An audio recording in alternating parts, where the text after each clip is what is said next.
England ने technical और technical गलतियां की, बगैर किसी डर के खेले, खासतौर पे गुरबाज जो वो इनिंग्स खेल गए हैं, उससे एकदम से हौसला भी मिला कि ये ठीक है, आप बड़े नाम होंगे, आपके रेपुटेशन बहुत बड़ी है, करंट वर्ल्ड चैंपियंस भी हैं, मगर हमें परवाह नहीं आपकी। जब आप अफगानिस्तान के खिलाफ खेले ना, अगर आप मुझे भी कहें टीम बनाने के लिए, तो मैं सारे पेसर्स भर दूंगा। फिर उसके बाद एक्सिक्यूशन का प्रॉब्लम है ना, असल में बात एक्सिक्यूशन की थी। कॉम्बिनेशन से ज्यादा एक्सिक्यूशन ठीक नहीं थी, क्योंकि ये इंग्लैंड की स्ट्रेंथ है। वो जनरली ऐसे ही खेलते हैं, वो मार्क वुड के थ्रू जो है वो अटैक करते हैं 150 के किलोमीटर पे, फिर वो लेफ्ट आर्म का एंगल आता है। हम रमीज सर की तरफ जाएंगे और जानना चाहेंगे, अगर हम कल के हवाले से बात करें, मैच के हवाले से, तो अफगानिस्तान की जो टीम है उसको बहुत वीक समझा जा रहा था, लेकिन उन्होंने बहुत ज्यादा एफर्ट की और उन्होंने टफ टाइम दिया दूसरी टीम को। हमने देखा कि उनकी परफॉर्मेंस उस तरह से इतनी कंसिस्टेंट नहीं रही, लेकिन उनके बारे में एक चीज कही जाती है कि वो जोर लगाते हैं और कहीं ना कहीं जाके फिर वो ये शो करते हैं कि भाई हम भी प्रूव कर सकते हैं, जिसकी पाकिस्तान को भी जरूरत है, उनको भी ये शो करने की जरूरत है। आपका एक्सपर्ट ओपिनियन क्या कहता है? देखिए, ये एक तरह से आपको ये भी बताता है कि हर टीम का ऑन द डे चांस भी है, और वर्ल्ड कप लंबी कैंपेन होती है, सो आप इकट्ठे होके और डायरेक्शन को बदल भी सकते हैं और अप स्टेज भी कर सकते हैं अच्छी टीम्स को, क्योंकि ये जो जोश जज्बा है ना, और एक जो प्राइड है, ये जब आपकी हर्ट होती है तो फिर आप अपने से बढ़ के भी कई दफा खेलते हैं। गिर तो जाते ही हैं, कई टीमें गिरी रहती हैं, कई टीम्स जो हैं इसको पॉजिटिव तरह से लेके उठ जाती हैं, और अफगानिस्तान ने एग्जैक्टली ये किया और डिजर्व करते हैं इसलिए कि इंग्लैंड ने टेक्निकल और टेक्निकल गलतियां की। टेक्निकल क्या कि स्पिन को ठीक नहीं खेले वो, 3 ली राशिद ने, 3 ली मुजीब ने, 2 नबी ने तो फारिग कर दिया स्पिनर्स ने, और अच्छी खासी बैटिंग स्ट्रिप पे ये हाल किया इंग्लैंड का, और फिर टॉस जीत के और अफगानिस्तान को खिला दिया, और फिर बेखौफी और बगैर किसी डर के खेले, खासतौर पे गुरबाज जो वो इनिंग्स खेल गए हैं, उससे एकदम से हौसला भी मिला कि ये ठीक है, आप बड़े नाम होंगे, आपके रेपुटेशन बहुत बड़ी है, करंट वर्ल्ड चैंपियंस भी हैं, मगर हमें परवाह नहीं आपकी, क्योंकि वो कंडीशंस बैटिंग की बहुत अच्छी थी, जो कि इंग्लैंड को इस्तेमाल करनी चाहिए थी। बैट आउट कर सकते थे वो फर्स्ट सेशन में अफगानिस्तान को, मगर बहुत बड़ी एक तरह से टेक्निकल मिस्टेक। जी रमीज भाई, अगर बात करें तो man of the match performance के हवाले से भी ज़रूर जानना चाहेंगे। मुजीब की बात करें तो उन्होंने जिस तरह एक कैमियो खेला, he played a wonderful cameo, 16 गेंदों पे 28 किया, फिर 51 रन दे के 3 खिलाड़ियों के आउट किया और बहुत क्रूशल विकेट्स उन्होंने हासिल की। कैसे देखते हैं उनकी परफॉर्मेंस को आप? देखिए, मुजीब ने पाकिस्तान के खिलाफ भी एक अच्छा 50 किया था, वो जो ट्रायंगुलर सीरीज थी कोलंबो में, तो हिट तो मार लेते हैं और ठीक है, बॉल से बचते हैं, मगर जब मिडल करते हैं तो बहुत दूर बॉल जाती है, और वही इनकी भी इनिंग्स बड़ी क्रिटिकल थी, क्योंकि 250 अगर स्कोर टारगेट मिला होता है इंग्लैंड को, तो फिर एक तरह से आपका मिजाज ही और होता है। 280 या 80 प्लस जो है ना, वो फिर ज्यादा रन हो जाते हैं, और उसकी पहले 3-4 विकेटें गिर जाएं तो फिर रन चेज मुश्किल हो जाता है। तो इनकी ओवरऑल बहुत अच्छी कंट्रीब्यूशन थी, बड़ी विकेटें भी ली, टेलेंडर को भी आउट किया, और एक तरह से प्रेशर मेंटेन किया उन्होंने थ्रू आउट। रमीज भाई, सेम आपसे बात करना चाहेंगे अफगानिस्तान की बैटिंग के हवाले से। अब बिट्स एंड पीसेस में परफॉर्मेंस नज़र आती थी, कभी टॉप ऑर्डर परफॉर्म करता था, कभी हशमतुल्लाह को देखा हमने मिडिल ऑर्डर में, बट कोई कंसिस्टेंट परफॉर्मेंस नहीं थी। एक पार्टनरशिप लास्ट मैच में उमर ज़ई और हशमतुल्लाह की बड़ी अच्छी थी।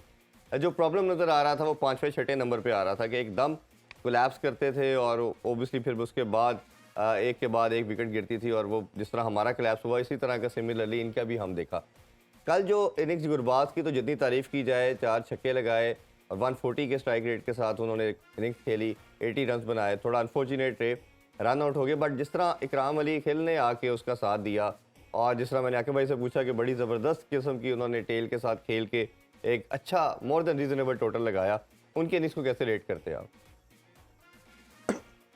बहुत अच्छी है, मुख्तलिफ टीयर्स के ऊपर, मुख्तलिफ स्टेज के ऊपर दोनों ने बहुत ही अच्छी बैटिंग की। देखिए, पहला तो आपको गुरबाज इसलिए बहुत बड़े हीरो हैं इस विक्ट्री में, क्योंकि उन्होंने टॉप क्वालिटी इंग्लैंड की बॉलिंग साइड और पेस बॉलिंग के थ्रू वो डरा भी रहे थे और डराने की कोशिश की अफगानिस्तान को, इसलिए अपने सारे बेसिस उन्होंने पेसर से भरे हुए थे, क्योंकि वो समझते थे कि अफगानिस्तान पेस को ठीक नहीं खेलता है। तो वहां पे जाके जो पहले 10 ओवर्स में वो एक तरह से बैटिंग का मुकाबला जीत लिया उन्होंने, और फिर जाके आपने इकराम की बात की, टेम्परमेंटली स्ट्रांग निकले। देखें मिडिल ऑर्डर में इस तरह की बैटिंग करना बड़ा मुश्किल काम होता है, चाहे आप पहले ही क्यों ना खेल रहे हो। पहले खेलते हुए प्रेशर शायद कम होता है, रन चेज में आपको गेम की सिचुएशन और गेम की रीड बेहतर होती है। मगर जो भी कह लें, ये इंग्लैंड की वेल ऑयल्ड एक बॉलिंग मशीन है, और फिर वो जो 50 है वो बड़ा क्रिटिकल था, क्योंकि वो इनिंग्स को प्रोपेल करके आगे ले गया। जी बिल्कुल रमीज भाई, थोड़ा सा अगर बात करें तो इनकी बैटिंग के हवाले से भी जानना चाहेंगे और साथ हम बॉलिंग का भी थोड़ा एनालिसिस कर लेते हैं। इंग्लैंड का अगर हम देखा तो बहुत ज़्यादा रिलाय कर रहे थे जो रूट वगैरह पे कि ये कुछ करेंगे, बटलर पे। अगर इनके कंपैरिजन में बॉलिंग की भी जिक्र किया जाए तो हमने देखा कि बेन स्टोक्स जब नहीं है तो पूरी टीम का कम्बिनेशन ख़राब हो जाता है। टीम सिलेक्शन की बात करें तो बेन स्टोक्स नहीं थे, मोइन अली को नहीं खिलाया गया। इंग्लैंड जैसी टीम अगर ऑस्ट्रेलिया वाली सेम मिस्टेक रिपीट करेगी और इंडिया की कंडीशन में आके एक स्पिनर के साथ आके खेलते हैं तो ये तो एक बिल्कुल बियॉन्ड थिंकिंग, आपको समझ नहीं आती कि ये क्या डिसीजन किया। इसी तरह अगर देखें तो उनकी वोक्स को खिलाया गया, सैम करन को खिलाया गया, और हमने जैसे अभी आके भाई ने भी कहा कि वो इन कंडीशन में तो बहुत अच्छे बॉलर हैं जो अपनी होम कंडीशन है, बॉल सीम और स्विंग करता है तो ये बहुत लीथल हो जाते हैं, अनप्लेएबल हो जाते हैं। बट जैसे ही सब कॉन्टिनेंट में आते हैं तो ऑब्वियसली यू नीड पेस। जैसे चलें हम बात करें तो उनके पास 2-3 ऐसे बॉलर हैं जिनका पेस 150 नॉच का है। तो ये कैसे देखते हैं इनकी परफॉर्मेंस को आप? मेरा नहीं ख्याल है कि इतनी ज्यादा कोई, देखिए जब आप अफगानिस्तान के खिलाफ खेले ना, अगर आप मुझे भी कहें टीम बनाने के लिए तो मैं सारे पेसर्स भर दूंगा। फिर उसके बाद एक्सिक्यूशन का प्रॉब्लम है ना, असल में बात एक्सिक्यूशन की थी, कॉम्बिनेशन से ज्यादा एक्सिक्यूशन ठीक नहीं थी, क्योंकि ये इंग्लैंड की स्ट्रेंथ है। वो जनरली ऐसे ही खेलते हैं, वो मार्क वुड के थ्रू जो है वो अटैक करते हैं 150 के किलोमीटर पे, फिर वो लेफ्ट आर्म का एंगल आता है, वो डिफेंसिव बड़ी अच्छी करंट बॉलिंग करते हैं, यॉर्कर्स बहुत अच्छे करते हैं, और ये $1 मिलियन के प्लेयर्स हैं आईपीएल के। आप लिविंगस्टन को ले लें, आप करन को ले लें, तो ये इनकी बहुत बड़ी बॉलिंग लाइनअप है। वो खेले बहुत अच्छा है, खैर खेले क्या 280 वैसे इंग्लैंड को करना चाहिए था। ये ऐसी पिच थी कि 280 क्या, ये तो 380 वाली पिच थी। तो वहां पे जो गलती हुई है वो बैटिंग में हुई है, और जिस तरह से कोलैप्स किया है वहां पे प्रॉब्लम हुई है, क्योंकि 280 में समझता हूं कि डुएबल जॉब थी। बिल्कुल सही कह रहे हैं आप। खेलों से रिलेटेड तमाम अहम खबरें और अपडेट जानने के लिए सुनो न्यूज़ के यूट्यूब चैनल को भी सब्सक्राइब करें और बेल आइकन को क्लिक करना मत भूलिएगा।